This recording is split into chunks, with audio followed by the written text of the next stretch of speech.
Pension और उन्हें मिलने वाली सुविधाओं की इस दिलचस्प बहस को डीकोड करते हैं। कर्मचारी नई पेंशन स्कीम से परेशान हैं और उधर नेता पुरानी पेंशन व्यवस्था का भरपूर फायदा उठा रहे हैं। ऐसा इसलिए है क्योंकि अनुच्छेद 106 सांसदों को अपना वेतन और पेंशन खुद तय करने की पूरी आजादी देता है। संसदीय संप्रभुता के कारण इसे रोकना बहुत मुश्किल है। आखिरकार कानून बनाने वाले भी तो खुद राजनेता ही हैं। लेकिन राजनीतिक गलियारों में इस पेंशन व्यवस्था को सही ठहराने के लिए कई दिलचस्प तर्क भी दिए जाते हैं। नेताओं का तर्क है कि पेंशन अनिश्चितता से बचाती है, भ्रष्टाचार रोकती है और मध्यम वर्ग को मौका देती है। आम नौकरी में 60 साल तक सुरक्षा है, जबकि नेता का भविष्य हर 5 साल में तय होता है।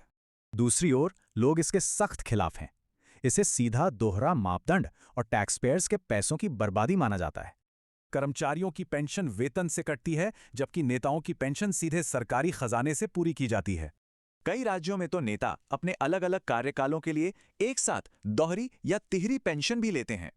सबसे हैरानी की बात है कि महज एक दिन की शपथ भी नेता को जीवन भर की पेंशन दिला देती है।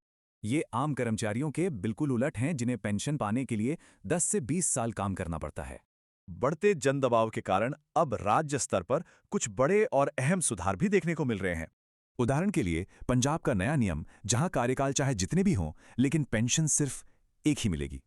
देश भर में नेताओं का वेतन तय करने के लिए एक स्वतंत्र आयोग बनाने की मांग भी तेज है।